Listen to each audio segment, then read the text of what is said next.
a tag on her ankle because she's been arrested and she's destroyed. And guess what else? She has a hairless cat. Eavesdroppin.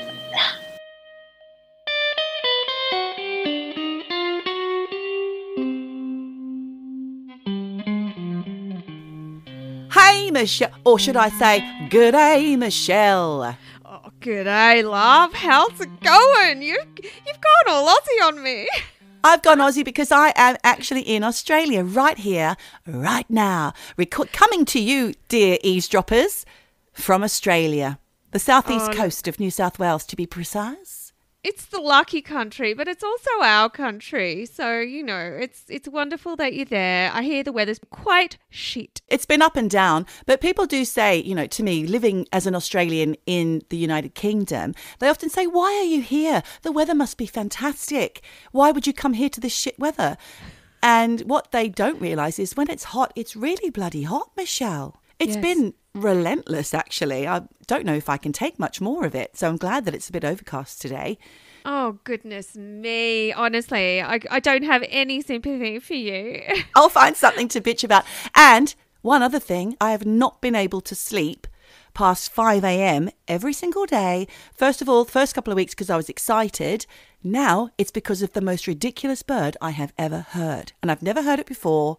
And I hope to God I never hear it again because it's driving me absolutely insane. What the fuck kind of bird is it? No one knows what the bird is. I can't remember the tune of the bird when I wake up again in the morning, you see, because you hear it at 5 a.m. You think, what the fuck is that?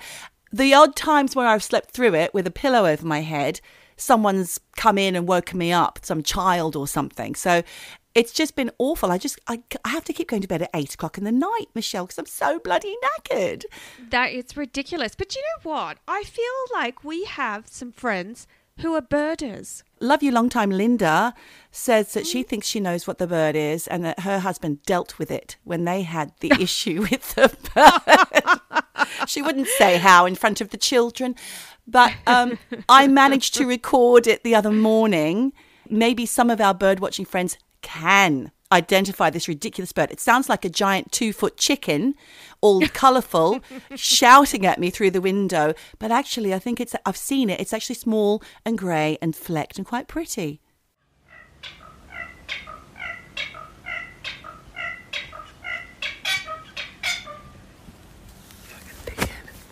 I love your comment.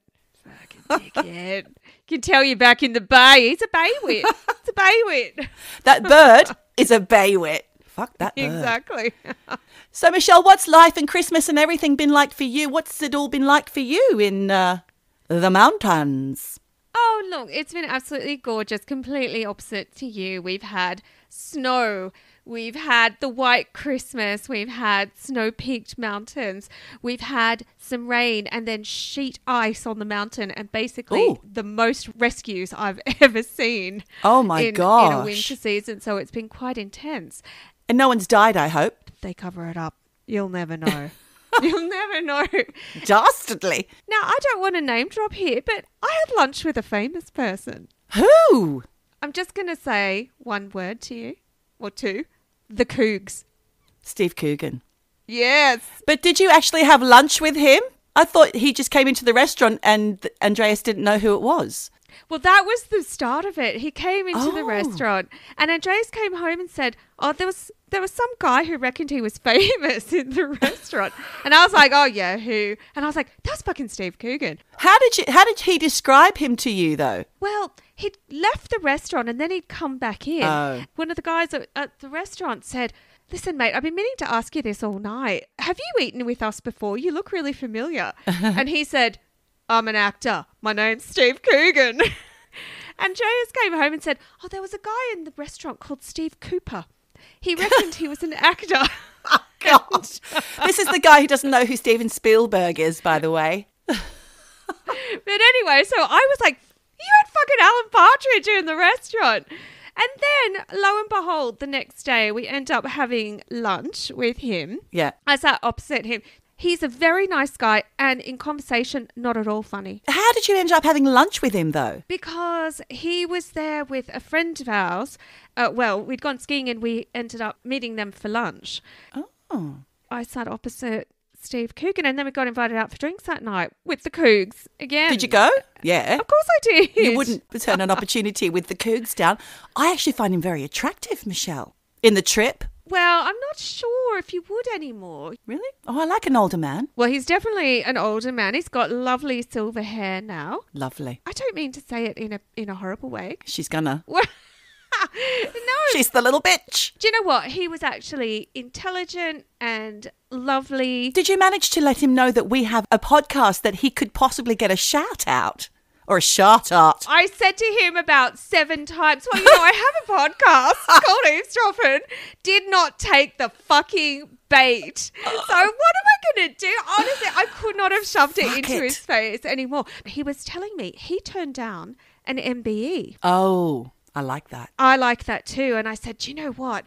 That could be rich fodder for an episode on my podcast called Eavesdroppin.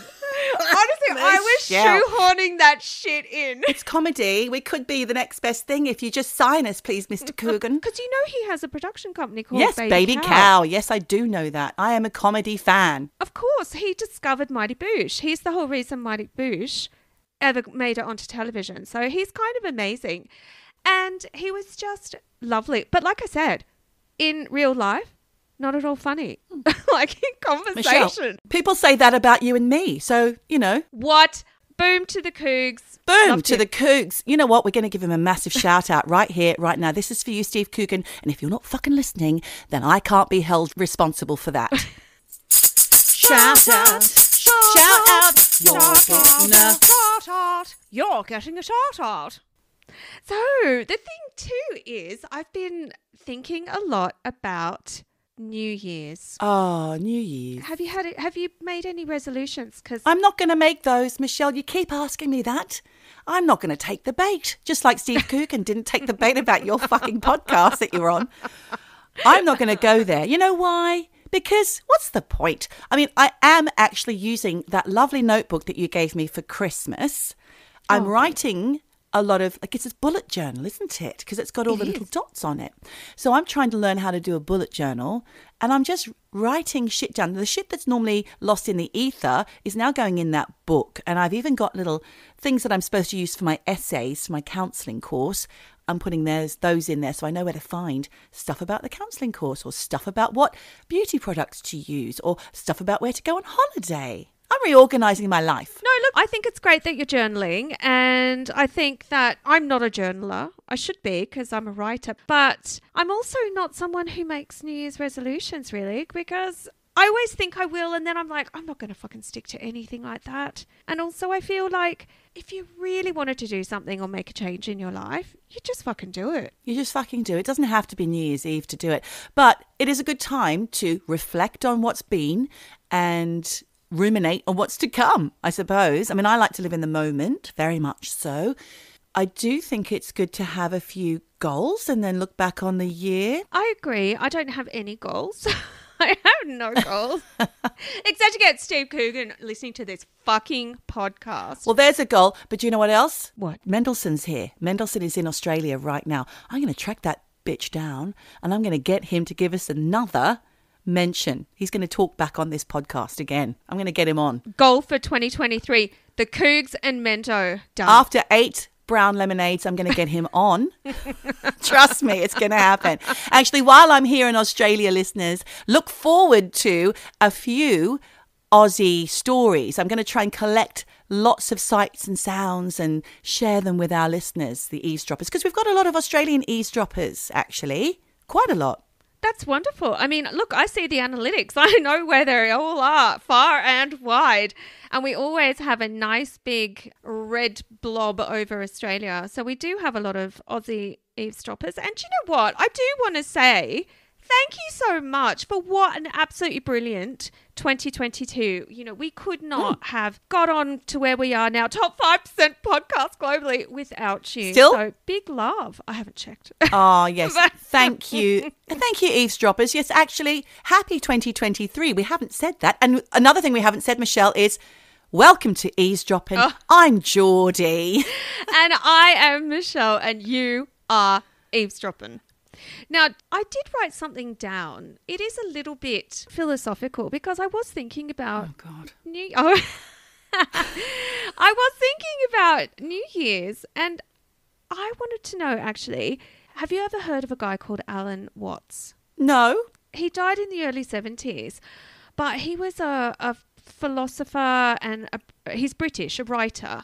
He's just got these powerful lectures and, really poignant today as they were 50 or 60 odd years ago. Yeah. I'm going to read something, which honestly, if you actually know who Alan Watts is, you will know that I, just by the mere fact of sounding like a 5-year-old on helium, I will butcher his words because he has the most wonderful, wonderful voice. But I just wanted to start the new year off with some words that I find to be quite inspiring and words I'd like to live my life by in 2023 and beyond.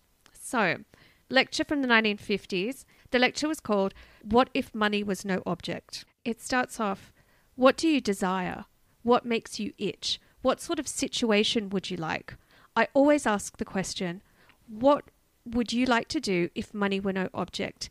How would you really enjoy spending your life? When we finally get down to something which the individual says he really wants to do, I will say to him, you do that and forget the money, because if you say that getting the money is the most important thing, you will spend your life completely wasting your time. Oh, yeah. You will be doing things. Oh, yeah, Alan. Go Alan Watts. You will be doing things you don't like doing in order to go on doing things you don't like doing. Yep. Which is stupid. Better to have a short life that is full of what you like doing than a long life spent in a miserable way. So therefore, it's so important to consider this question. What do I desire? Love that, Alan. Thank you. He is amazing. And, there you have it. A little philosophical bomb to take you into the new year, eavesdroppers. Oh, thanks, Michelle.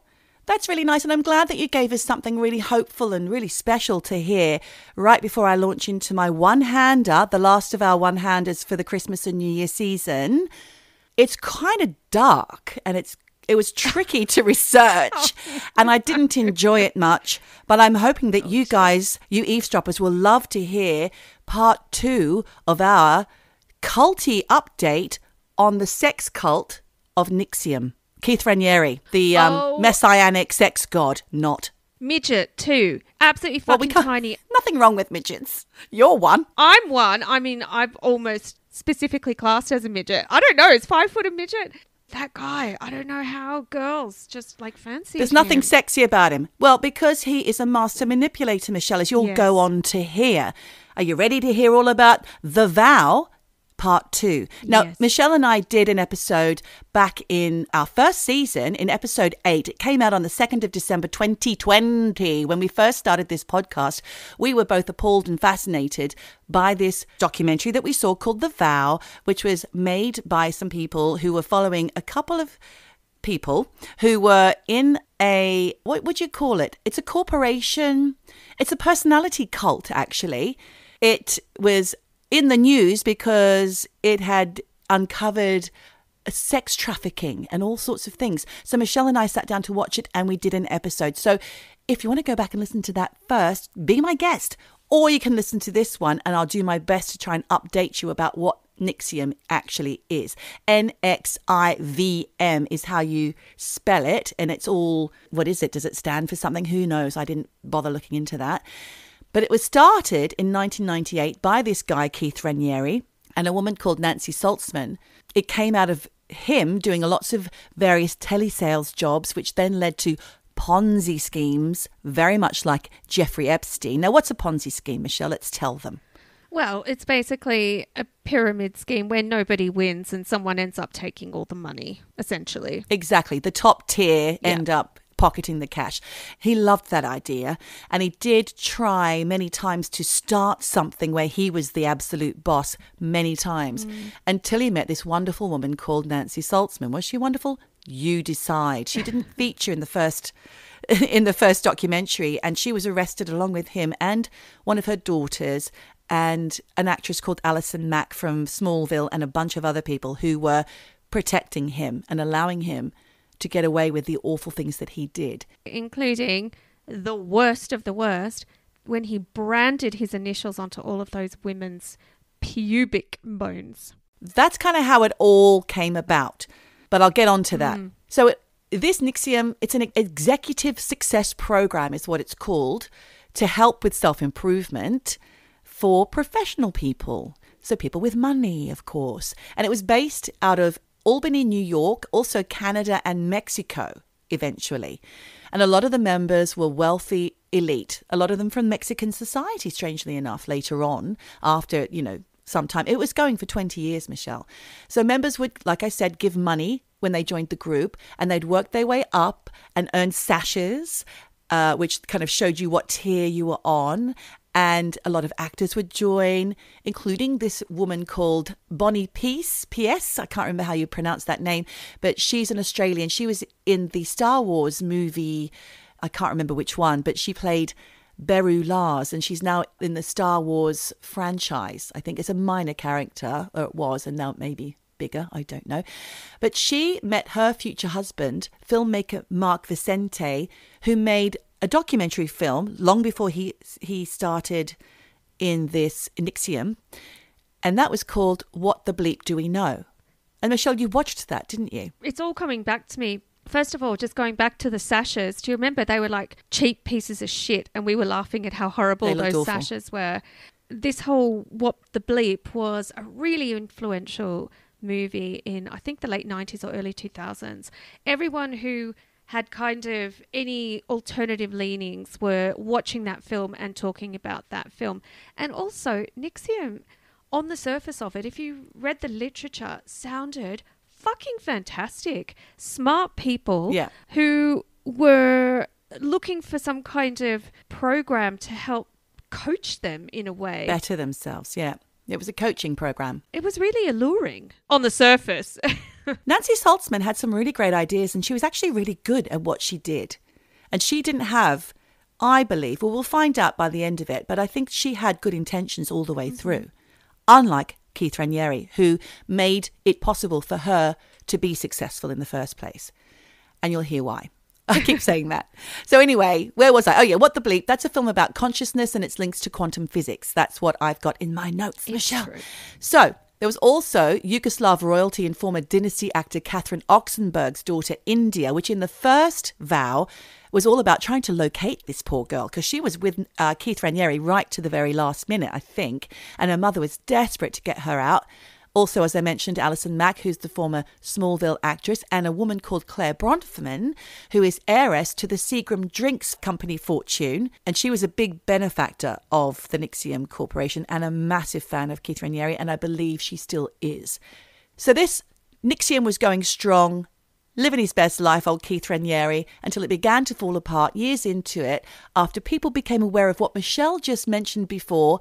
It was a sorority that was formed within NXIVM in 2015, apparently without Keith Raniere knowing about it, and definitely without Nancy Saltzman, she says, without their knowledge, called DOS, D-O-S. Now that stands for something in Latin that translates as Master over Slave Women. Oh, sounds good. Where do I sign, Michelle? Sign me up. AKA The Vow. It's also known as The Vow. Well, I would just like to interject at this point and say, I think, and I could be wrong, but my personal opinion, don't sue me, is Keith Raniere knew every fucking thing about his cult. And of course he knew these girls were being branded. Is my belief. Well, shall I tell you, Michelle? Do you have an update? Oh my God, I would love to know. Of course I do. This is all about the update, for fuck's sake. So let me explain what DOS was, in case you don't know. It was a sorority within NXIVM, like I said, without his knowledge, he says, where women were being recruited by other women as their slaves. And they would be inducted in a sex slave style ceremony, complete with, as Michelle pointed out earlier, branding near their intimate areas of what looked like Raniere's initials, K.R. Not only that, but they were also forced to videotape or write down salacious stories, true or otherwise, mostly not true because they had to be really grotesque, as collateral, which was then held by their masters to keep the women obedient. And if they wanted to leave the sorority, DOS, then they were told that this collateral would be released. Like it's letters to their parents telling them of the awful, usually sexy things that they've done. So people didn't want these videotapes or these letters coming out. And also there was a lot of intimate pictures of them as well. So all of this was being held as collateral for a lifetime of obedience and servitude. Who wants to be part of that club? Not me. No fucking way. So as a result of that, members would start to leave. They were starting to get sus. They were thinking, this is no good. People were running away in the dead of night, fearful of reprisals, because those who knew Raniere knew that he was capable of dastardly acts. Like I said earlier, he's a master manipulator and now a convicted sex trafficker as a result of all this. And potentially a cult leader. I'd say absolutely fucking definitely a cult leader, actually. Yeah. So on this program, when we finally meet Bonnie, the actress, and Mark, the filmmaker, again, because they were very instrumental in pushing getting the arrest in the first place, it was time for the trial, Keith Raniere's trial. He was going to be tried first before all the other women. And so Bonnie and Mark were shitting themselves basically about the outcome, because if he managed to convince one juror, and don't forget, he has managed to convince so many people of so many things in the past. They know what he's capable of. He is, yeah. But one juror convinced of his innocence, he could walk free and their lives would be ruined. Because Bonnie says in The Vow number 2, she says, he's a vengeful bastard. Right. And now the thing is too, with Bonnie and boyfriend, Thingy Vincente. Husband, Mark. They were deep into it. Deep. They were like happy clappy, super into it. Like he was right up there, Bezzy friends with Raniere. Yep. Until Bonnie turned around one day and said to her husband, this is not fucking right. Something's not right here. And do you remember that it really caused friction in the marriage, and they were on the verge of splitting up. But he eventually saw the light. You know, he and Bonnie together were united to try and stop Raniere. Exactly. At this point in The Vow, number 2, during the trial, Raniere is being held in a correctional facility while he's awaiting his trial and sentencing. And it becomes apparent that there are still a few faithful followers who even contribute to this documentary, actually. So you get to hear their voices, which is amazing. And they spend a lot of time outside this correctional facility communicating with torches and doing hippie dances and all sorts of things. And Raniere's flashing his torch back. So then, guess who we meet, Michelle? Guess who we meet? It's Nancy Saltzman. She's all through this documentary, and she has a tag on her ankle because she's been arrested and she's destroyed. And guess what else? She has a hairless cat. What? Oh my God. Creepy. When we meet Nancy Saltzman, remember, she's the woman who helped Raniere establish NXIVM. She's a former psychiatric nurse when she first meets him. She was a divorced mother of 2 daughters, Lauren and another one called Michelle. And she's passionate about helping people. She was known within the group as prefect to Keith's vanguard. That was the highest, you know, he was the boss, the big boss. So she's number 2. And she helped to develop all the courses, basically did all the graft while he did actually, because there's lots of film of him, because he loved to document himself. He's just lounging around, dictating his decrees. Like, here, I'm riffing here. How about blah, blah, blah, bullshit. And they're all like lapping it up while he's lounging. And also he lives on this compound with everybody in their houses around him. And he shares his home with many, many girlfriends, which I'll go on to explain. Isn't Nancy and her daughters, aren't they all shagging him at some point? All of them. You don't know that Nancy is. You do know that her daughter Lauren did have a relationship with him. Lauren is up there at the top. She's one of the key figures in this trial. Nancy, on the other hand, we're always left with a question mark about why were they such close friends in the beginning. It was just the 2 of them in 1998. He met her somewhere. They made friends. They got excited about something they could do together. She was extremely excited because she's always wanted to help people. And off they went. And you don't find out until later what actually happened between the 2 of them, Michelle. And I will tell you, but just bear with me. So she was arrested, as I said earlier, in the swoop when he was taken down and charged with identity theft and altering records to influence the outcome of a lawsuit against NXIVM. And she, along with all the women who were arrested with Raniere, pleaded guilty as advised by their attorneys, because their attorneys told them anyone who stands with Keith will go to jail. So they all flipped. Not one of them backed him. of all these close girls, including Claire Bronfman, who still backs him, they all flipped on him in order to save themselves. Well, you're going to, aren't you? Like, if the ship's going down, if the Titanic's sinking, you're going to try and jump on an iceberg, aren't you? Absolutely, absolutely. But that made me feel throughout watching this documentary, were they really fully out, or were they just trying to save themselves? Do they still love Keith? Look, I think they're probably all still brainwashed, but also trying to save their own asses. But who knows? Well, who knows? Exactly. So anyway, Nancy, we watch her in her home with her hairless cat and her ankle bracelet. And she's telling the documentary makers that she knew nothing of DOS, the sorority that branded women and made sex slaves out of them. And that's shocking because her daughter Lauren was one of the first instigators of the sorority, and she was best friends with an actress called Sarah Edmondson, who in the first Vow was very instrumental along with Mark Vicente. They were best friends. Lauren had recruited her best friend Sarah as her sex slave. So after Sarah's branding, she was one of the first to blow the whistle on DOS, and she now has a podcast with her hubby called Nippy, called A Little Bit Culty. So go and check that out. Michelle, you can show note that. A little bit cunty. Sorry, culty. Well done. So anyway, this Vow too, it's following all of this lot during the trial. And when Mark Vicente takes the stand, he's looking at Keith Raniere, who's giving him a "I'm here for you" look. And suddenly Mark is racked with guilt. You know, all these what ifs. What if I'm wrong? What if he's really a good guy? We were close once. Maybe I've got this wrong, you know. Even he is starting to doubt whether or not he's doing the right thing. But the fact is, Michelle, as you know very well, because you don't give this guy an inch, he's not a good guy.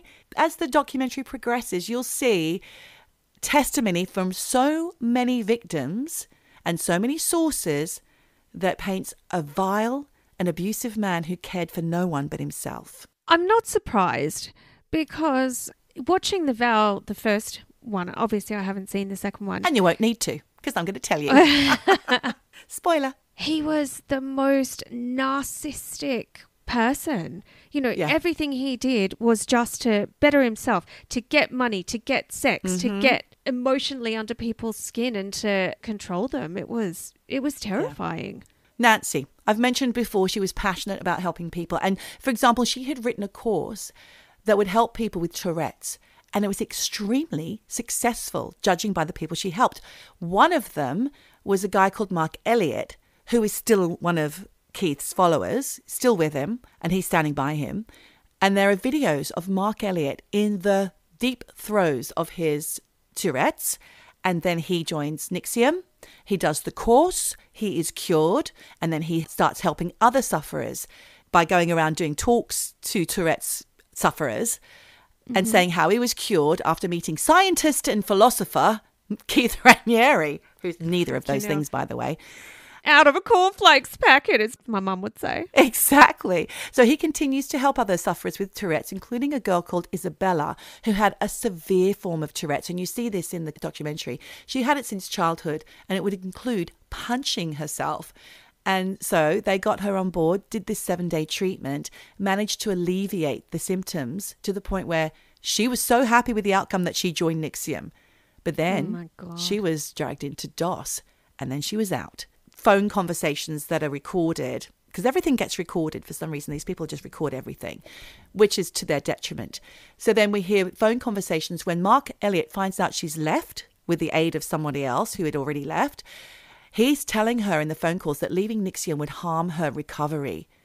They tried every trick in the book to keep her. They'd say that she would go backwards, she'd be back on the Tourette's if she left, all sorts of things. So this poor broken girl had to return home. Did her Tourette's return, or was she... I don't know. I don't think so. They were just trying to continue their hold over her and continue to manipulate from afar, which is really sad. Coercive control. Awful. Yeah. So Nancy is the only one that really has the damning goods on Keith Raniere. She really has some stuff on him. There are videos, like I said, that he insisted on recording himself and keeping all of them and all the documents that he'd ever written, even pieces of paper where he's come up with ideas. She's got boxes and boxes of these things in her garage that she's been asked to hold on to.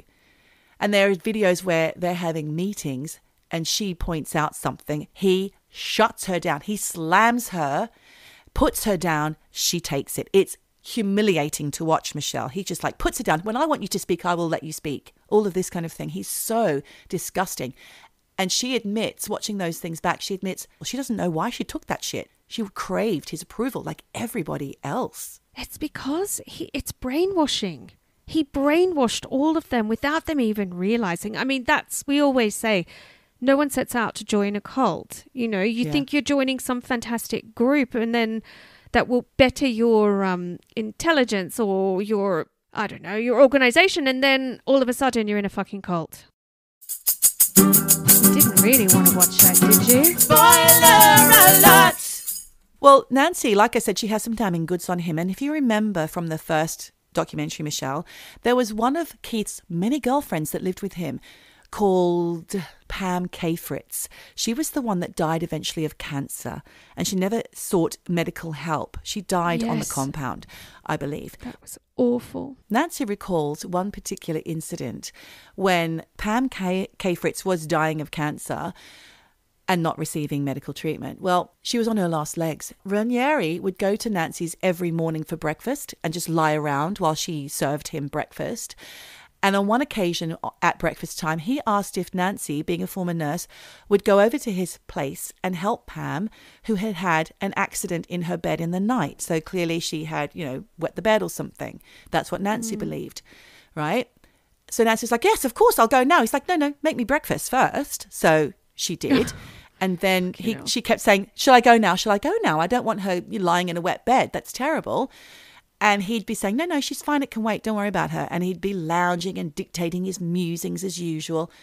Eventually, when she did go over, Nancy, to her horror, found out that Pam was lying out of it in her own feces. She had pooed the bed. And she'd been like that for hours and hours and hours.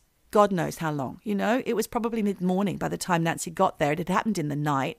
No urgency on Keith's behalf. He really didn't give a shit. Nancy realized in that moment that he did not care for anyone. And this woman had been his partner and girlfriend for years. It was all about control. He wanted to control Pam. He wanted to control Nancy. He wanted to play God. Like, you won't go until I tell you. Oh, yeah, very much that. Yeah. Awful. So poor old Nancy also found out the extent of her daughter Lauren's relationship with Raniere during the trial. Lauren, like I said, was a founding member of DOS, and she confessed to publicly lying about Raniere's involvement in the society. Boom! He always knew, Michelle. Of course he fucking did. I knew it. Yeah. He's a fucking creep. Lauren also told the court how Keith Raniere had first approached her about the concept and told her that it would make their relationship, which had been going on for years at that point, stronger. She was utterly devoted to Keith Raniere and had been in a relationship with him between 2001 and 2008. And of course, Keith told her, keep it stumm, don't tell anyone, which deeply hurt Nancy when she did find out, because when Keith and Lauren, her daughter, had first met, it was when Nancy and Keith had first met her mother, Nancy. So little Lauren was still in college at the time. And Keith had convinced Nancy that she needed to get Lauren to move out of home. And now Nancy realizes why. So he could have her all to himself and he could do his wicked things with her behind Nancy's gaze, I suppose. So anyway, they're in a relationship. Whatever happens, they're all in it, deep in it, right? He promised Lauren that they could have kids together when she turned 30. But then when they got to that point, he told her they couldn't because she hadn't lost enough weight. Weight was a big issue for him. This woman is already skinny, but he wanted them skinny, skinny, skinny. He also told her that her work output was too low. So basically, you're not good enough. Work harder, then I'll give you my child. Disgusting. Absolutely disgusting. I'll give you my seed. So off she went to try and sort all these things out. But, they had these late night, sometimes all night long volleyball matches on his say-so because he loved to do that. Lauren committed something called a breach, an ethical breach, his term, Raniere's term, which was a term used usually by him for the ultimate crime in Keith Raniere's mind. And that could be anything. You didn't know you'd committed it till he told you that he had, basically. So this time when she committed her breach, she was just roughhousing with another man in this volleyball game, and she jumped on his back for fun, like it was all fun and games, it was lighthearted.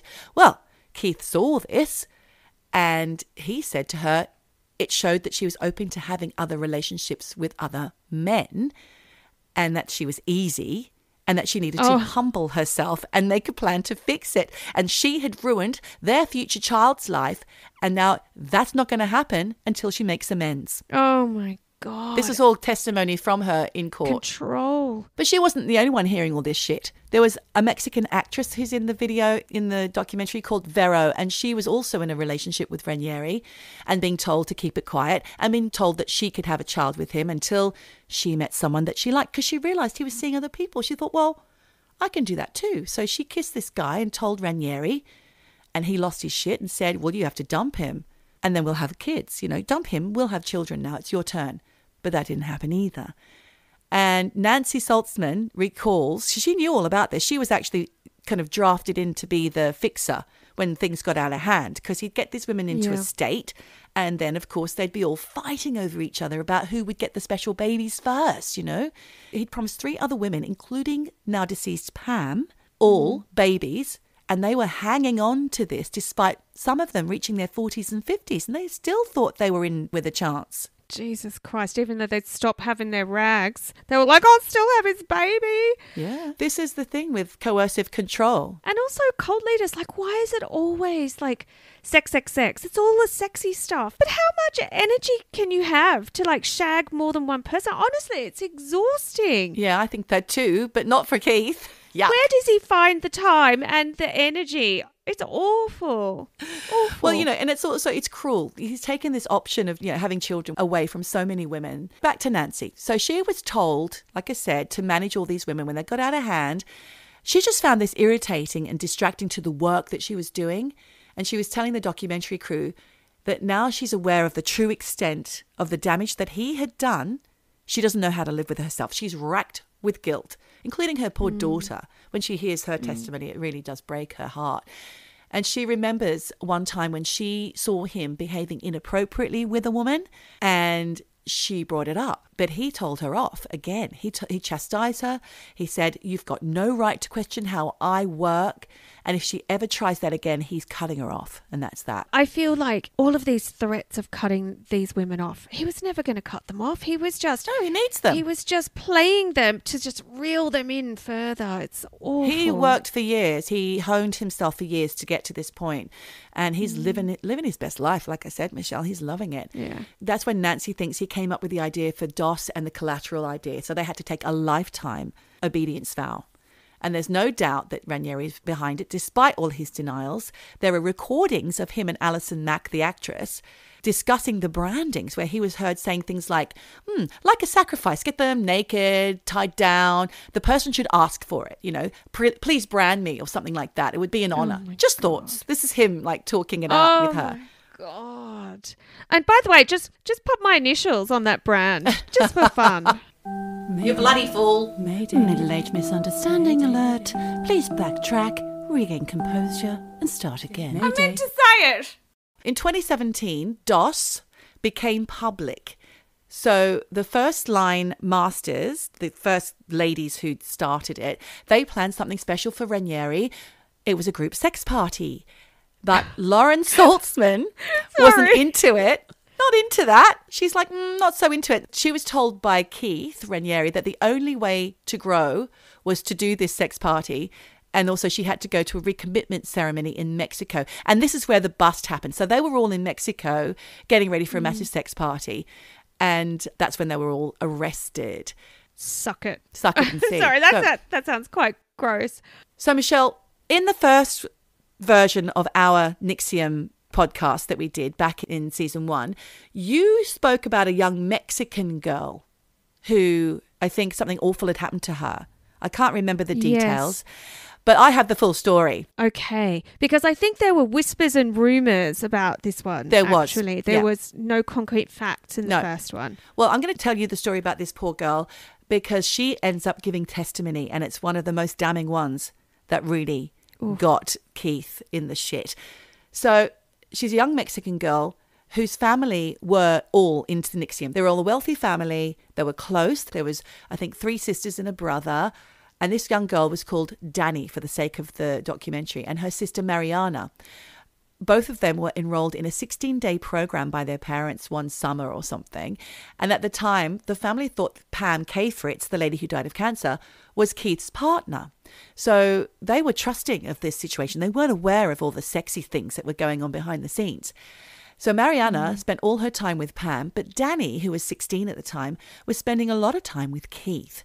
And he convinced her not to leave the NXIVM compound to go and attend an elite Swiss school, which was the plan for her. So instead, he gave her the job of being the documentarian for NXIVM. So she was the one behind the camera for most of the stuff that's ever been filmed, this 16-year-old girl. And she does stay there in the end. She also, because she's so smart, Keith gets her to do things like read science books and then break it down for him so that he gets the knowledge. Oh my God. She couldn't be paid. Everything was being held by them, all her papers, everything. And they had managed to, she had to leave the country at one point, but they managed to get her back in. And one day, out of impulse, she stole a large sum of money from the admin office, and that tainted her reputation. She did return the money and confess to Keith, but Raniere then told Nancy that she was a bad person. We had to keep an eye on her. She's 16 and super smart and feeling manipulated. Yeah, she's 17 by this point, I think. So then he convinced her that he was the only one who was helping her. And that's when he swooped in and made his move on her. So he had kind of lulled her into this relationship with him, but stopped short of having full sex because he said she was too young. And that as a gift for her 18th birthday, lucky girl, she could have sex with Keith Raniere. Instead, he'd tell her all these lurid stories about what he was getting up to, which was nasty. He also told her she had to lose weight in order for him to share his sexual energy with her. And then when the big day arrived, and it was before her 18th birthday, he took her to this dimly lit room with a mattress on the floor, dirty sheets, and then did the deed. And now she's part of the inner circle and the harem. Lucky girl. She also says in her testimony that every time they're on their own together, it was her job to give him oral sex. Oh my God. I mean, honestly, he's not going to give her a cake, is he? No. Getting her down on her knees. Awful. Awful, Disgusting. man. Then eventually, Danny and Mariana's youngest sister, Camilla, joined. She was sent over and she was now part of the group. Like, she was very sweet. Everybody loved her. But then suddenly she became withdrawn over time. And the other strange thing was no one knew where she lived. Keith had her living elsewhere. And he was telling everybody it was because her mother was too controlling. But then Danny, the first girl I told you about, she discovered that Keith had been having a relationship with Camilla despite her only being 16. Rapist. At this point, Danny gets pregnant to Keith Raniere. Oh, She's beside herself. She's very upset. Listen to what he tells her. He told her basically about all the women who'd had the terminations in the compound, including Pam K. Fritz, and even her sister Mariana had had one. And so he got Pam to take poor old Danny off to the clinic, but she was told not to reveal to the clinic whether she would have her abortion, who the father was. And afterwards, he even told her that this was a great opportunity for her to lose weight. And that's what all the top athletes do. They use abortions to shed their weight. What a dickhead. This is damning evidence for the jury, mind you. You can imagine. What a fucking asshole. And honestly, medically ridiculous. Absolutely. But she's a child when she joins, although she's smart. So I don't really, you'd think it'd be easy for the Keith's defense to convince the jury, these people are smart people. Why are they believing this shit? Brainwashed. After years of being what she thought was Keith's best friend, and obviously, his sex slave to a certain degree, in 2006, Danny met someone she really liked, but she couldn't understand why Keith Raniere was not happy about it. He took her virginity. He'd been controlling her for years. He then told her she was in breach. She had done an ethical breach by liking somebody else. She was shunned from the community overnight, and her reputation, which was already on the edge because of the stealing, was backed up by this behavior. And so Keith Raniere enlisted loads of other people to work on her issues with pride. She had too much pride. And eventually he went further to publicly humiliate her. He put her in isolation. So he had basically put her in a room. He had all her papers, don't forget. He told her to enter this room with blacked out windows, which was empty except for a mattress on the floor. I think that there was a little bathroom attached to it. And all there was a pen and paper, which she was supposed to use to write to Keith every day, apologizing for her misdemeanor. And when he felt she'd been punished enough, and only then, and when she'd overcome her issues, then she would be released from her imprisonment. So poor old Danny's in this room. No outside stimulation. Didn't take long for her mind to break. She would scream and cry and shout. No one would come. For ages, Lauren was her only visitor, but the conversation would always revolve around Raniere and how she could make amends. Yep. Her siblings were given the job of leaving her food, and they would never be able to look at her or see her, but they would leave her food. And her mother was even enlisted and told that Danny had done irreversible damage, and the mother was made to feel to blame for Danny's behaviour. So he basically convinced an entire community of this girl's wrongdoings. Her family, the mother too. Everybody had to be strict with her. That's what they were all told. And of course, because they wanted to please Raniere, that's what they did. Meanwhile, poor Danny is going crazy in there.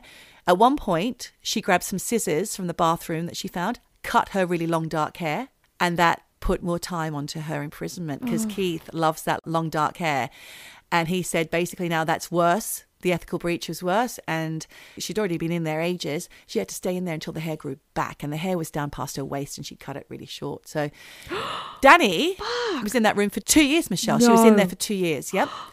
And at one point, she had accumulated cleaning supplies to drink to end her life. But then, out of the blue, suddenly, she looked out the window. How? I don't know. It was supposed to be blacked out. Maybe she just opened the fucking window. Then she walked out the door because guess what? It was never locked. What? Yep. You are fucking joking. That door was never locked. She was 24 years old when she walked out of that room. The prison was in her mind.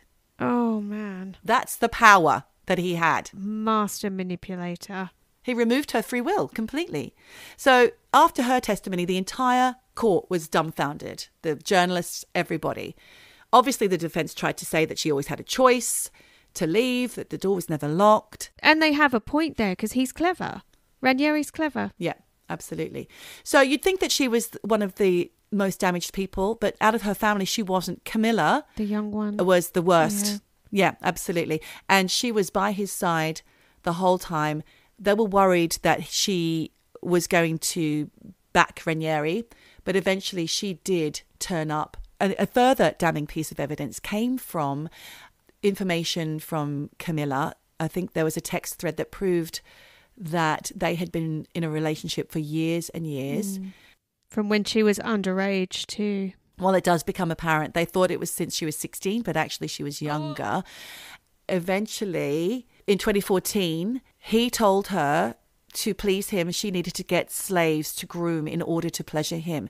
Now, Camilla is horrified by this, but she goes ahead with it anyway.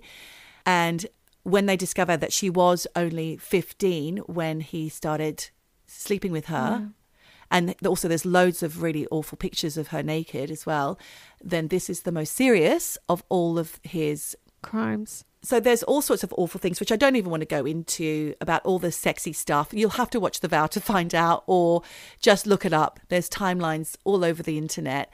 When Nancy finally gets her day in court, she has a letter to the judge to help with her case, right? It details the information that we were always wondering about, which is when she first met Keith Raniere. Like I said before, she was a single mother who had suffered from depression. She divulged that to Keith. He used that against her.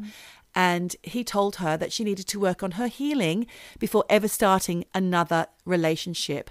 But during that time, he made his move on her. This is way back in the 90s. And they started a brief relationship which ended abruptly on his side. She wasn't told why, but she was convinced by Keith that she must never have another relationship without first discussing with him. So she never ever did have another relationship. No. So she gave her life up to this guy as well. Awful. She felt deep shame over it. When she discovered that he'd been sleeping with her daughter, that hurt. There's betrayal that she was never told for ages and ages. And we're going to go back to the time that Nancy went to help Pam K. Fritz, who lay dying in a soiled bed with no urgency from Keith. She remembers that she, at that point, this is when her relationship with Keith changed, because she called an ambulance. She said, listen, this woman is at the end of her life. She's in such a state. She called the ambulance, and from that point on, things were never the same between her and Keith. Oh, because she broke the inner circle. She let outsiders in. There was another breach. Eventually, this girl, Camilla, who they weren't sure about, who was in a relationship with him for a long time, she did turn up to court, and she revealed that he was in his 40s and she was just 13. And yes, they did begin having sex when she was 15. God. And the naked photos he took of her haunt her to this day. And every time they met, it resulted in sex. So she asked the court to take her 12 years of abuse and the lifelong effects of this into account. Oh, my God. Because also, too, you know, we had started off saying that he was running this cult like a Ponzi scheme. He was also doing that to her. She had to recruit people, but instead of doTERRA or bloody Tupperware, she had to recruit sex slaves. It's horrible. Exactly. Yeah, they had all sorts of plans for it as well. It was going to get really dark and really kinky. Oh, man. Nancy felt that she ought to do time after all of this stuff happening over the 20 years. She feels guilt. She does end up getting 42 months. She feels that she needed it because it all happened on her watch. Right. You do feel at the end of this that perhaps she was innocent to some of the shit that was going on, but she wasn't completely innocent because there was a lot of other shit that was going on. Yeah. I mean, anyone worth their salt could have seen this man was a master manipulator. Like I said before, that Claire Bronfman, who was a main benefactor, the heiress, she remained loyal to Raniere. She received more than her recommended sentence because of this. Alison Mack, the actress from Smallville, she denounced Raniere. She got 3 years. And Lauren Saltzman, who was looking like one of the worst people of all, when she finally renounced him, got on that stand and told her story and really upset all of the people who had turned their back on her because they were like, oh my God, you were the biggest victim or one of the biggest victims. Right. There was a lot of ex-members who did write to the judge to say they felt that she had been a victim. She got 5 years plus time served, so ended up with no jail time in the end. Wow. Meanwhile, Raniere, who you'd love to know what happened to him, he is now languishing in a high security prison in Arizona, but his remaining supporters are still campaigning for his release. They still want him out. In fact, they have tried to get it all overturned because they believe he's innocent. Well, they're the ones outside doing SOS with the goddamn lights, aren't they? Like They doing are. little light games. Exactly. But that's the thing, you know, he's still got influence over people, even though he's behind bars. That's the power of his brainwashing. Now, one poignant message at the end of it. There was this woman, Sarah Edmondson, who I'd spoken to you before. She has the podcast A Little Bit Culty. She was one of the first to raise the alarm about DOS. And she remembers Keith Raniere saying things like, women are going to change the world. And she feels, yes, they did in the end, because they are the ones. Brought him down. Despite the fact that he, they brought him down. They broke his sick world that was created solely to service his sexual fantasies, which in my mind, and I'm sure hers, and many more, makes him in no doubt a cult leader. And that is the story of The Vow, Season 2. How many episodes was it? 6. 6. Yep. Jesus Christ. You did a really great job of breaking that down and distilling 6 hours into basically 40 minutes. There was so much that I wanted to include that was shocking, like a lot of the stuff with Camilla, but it is quite shocking and made me feel quite icky by the end of it. So it's dark. go and have a look. Michelle, I'll give you some links to add. Oh, yes, and please. people can read about it if they want to. But I fear that the story is not finished because he still lives. He's still in prison and he still has power over people. Do you know what, though? It's interesting because you feel like if he is such a master manipulator, so good at being able to control people, I wonder if he ever took the stand, if he would be charming and charismatic and you would fall under his spell, you know, if the judge would fall under his spell. Well, to be honest, I don't know if that happened. But clearly he didn't fall under any spells because they gave him 120 years. Thank fucking Christ. That guy needs to rot in jail. I mean, you said languishing. I bet you he has started to manipulate everyone in the jail too. He's probably got I do wonder. Nice, soft, comfy pillow and lots of extra rations and whatnot because he's good. But he's who good knows? At what he does. Maybe he's having a shit time. Well, I hope so. There was something. At one point, Nancy Saltzman, she meets up with Diane Ben-Scoter. Diane Ben-Scoter was a former Moonie, and she's a deprogrammer. And we've mentioned her before, whether it's with regards to this story or the Moonies, I'm not sure. So she's now a cult deprogrammer. And she says one of the hallmarks of being psychologically manipulated was for someone, and in this case it was Keith Raniere, to tear you down. Yeah. Tear down all of your mental constructs. and then leave you broken, but then have all the answers for you. Now, this concept resonated deeply with Nancy. She understood that when she heard that. She was like, okay, I get it now. That's how an intelligent person with free agency, free will, independence can suddenly have their mind flipped and trust this person like a parent. Yes. Like a guardian, like a vanguard. Yes. Because, as you said, they're broken and he puts them back together in the way that he wants. Yeah, but you know exactly. what? I feel like this happens in relationships too. It does. That's called coercive control. Yeah, it is. Where bit by bit you are broken down and then they know how to put you back together in a way that it's all about them. You're being controlled by them. It's absolutely terrifying. And I think that, you know, obviously Keith Raniere is quite extreme. He's a cult leader. This happens behind people's front doors all over the world. Yeah. It's really, really scary, people. It's scary. Scary stuff. Scary stuff. But don't think that it can't happen to you. You just have to be aware, you know, that this shit happens. If it does happen to you or someone that you care about, you can't judge them for being weak. You can't. No. It's a master manipulation. Yep. This person has been honing his skill or their skills for years and years and years, and they are good at what they do. And you're a victim. Somebody actually said to me, if you think about it, isn't religion a cult? I'm not going to go into that right now. That's deep. We've actually mentioned that before on this podcast, and I go, let's not go there because, you know, that is opening a massive can of worms. I think there's something in that, but we'll park that. We're just going to park that. Let's park that for all our eavesdroppers to have a little existential think about it over the next week until we meet again. Because you know what you have to do now, don't you? Well, we do. But before we do that, I just want to say thank you so much. I absolutely love that fucking story. It's my pleasure. Yes, I know what we have to do because wherever you are and whatever you do, just keep eavesdropping. Fucking dickhead. Eavesdropping. Eavesdropping.